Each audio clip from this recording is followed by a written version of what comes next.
بسم اللہ الرحمن الرحیم۔ رمضان میں کرنے والی نیکیاں، اللہ تعالیٰ کو یاد کرنا۔ رمضان میں ایک عام نیکی بھی ایک فرض کی ادائیگی کے برابر ہے جو ثواب پاتی ہے۔ ایک فرض کے برابر 70 فرض کے برابر، اسی لیے ہمیں اس موقع سے خوب فائدہ اٹھانا چاہیے۔ رمضان میں کرنے والی نیکیاں، نمبر 1، اللہ تعالیٰ کو یاد کرنا، اٹھتے بیٹھتے چلتے پھرتے سبحان اللہ والحمد للہ واللہ اکبر ضرور کرتے رہنا۔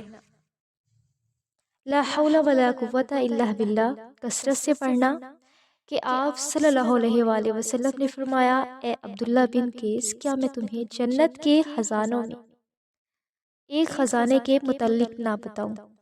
میں نے عرض کی کہ اے اللہ کے رسول صلی اللہ علیہ وآلہ وسلم، کیوں نہیں، ضرور بتائیے۔ آپ نے فرمایا، تم ہو، اور پھر لا حول ولا قوت الا باللہ۔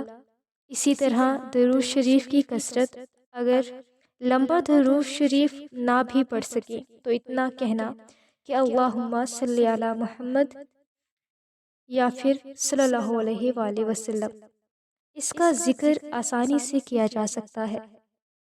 پھر اسی طرح قرآن پاک کی تلاوت، اگر کچھ حصہ زبانی یاد ہو تو اس کو دہراتے رہنا۔ نماز میں فرائض کے علاوہ نوافل کی طرف توجہ کرنا اور طہارت کا خاص اہتمام کرنا۔ آپ صلی اللہ علیہ وآلہ وسلم کی سنت پر عمل کرتے ہوئے مسواک کی کثرت، عام دنوں میں بھی لیکن خصوصاً رمضان میں، اور ویسے بھی آپ جانتے ہیں کہ مسواک کے ساتھ پڑھی جانے والی نماز مسواک کے بغیر پڑھی جانے والی نماز پر 70 گنا زیادہ فضیلت رکھتی ہے، یعنی اس کا اجر اتنا زیادہ ہے۔ اللہ تعالیٰ ہم سب کو عمل کرنے کی توفیق دے، آمین۔ امید کرتی ہوں آپ نے میری ویڈیو سے کچھ نہ کچھ ضرور سیکھا ہوگا۔ اگر آپ کو میری ویڈیو اچھی لگے تو لائک کریں، اور ہاں، ہمارے چینل کو سبسکرائب کرنا مت بھولیے گا۔ جزاک اللہ۔